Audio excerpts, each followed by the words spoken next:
Hello, Professor. Here to present my opinion on the case study between SAB and Central Transport.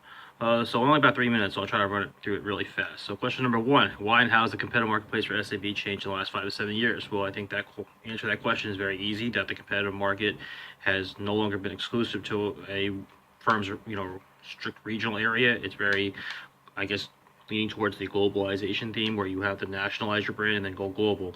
So you're always going to have competitors trying to even enter your own market share, your territory, essentially where you're selling. So it only makes sense for you to, as a firm, logically to extend your market share and to try to maximize your profitability and your customer base and tap into any potential available market. So even they might have dominated their region, it's not enough because they will always be under fire by a variety of different techniques used by other firms, trying to take market share. Question number two, what advantages might Central, the logistics company, experience with the proposed new venture? I think if they're able to incorporate the SAB product line in their normal distribution in terms of their routes for the trucks, so it removes the need to purchase additional warehousing. They won't need to invest as much on fuel. Probably need to invest a little bit more on drivers, maybe on licenses.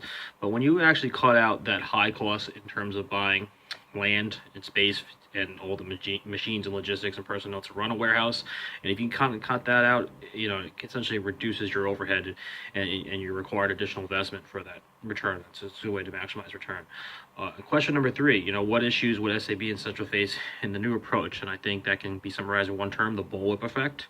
Running up on a minute and a half, so I'll show my best to explain it in the best way I can. So when I think of the bullwhip effect, I think of like the telephone game when we played as kids. So when you start with like 5 kids and then you start with one message and then you get to the end, it's very distorted. So starting from the raw materials down to the warehouses, the supplier, to the retailer's warehouse, to the actual retail store to end user, the supply and demand and the forecasting can be really fluctuated, especially for seasonal promotional products, as was highlighted in one of the videos, like Valentine's Day, Thanksgiving, Christmas, and it's going to be a lot of challenges, especially when you're going to attempt to enter a new market share where you might actually face intangible challenges such as cultural differences.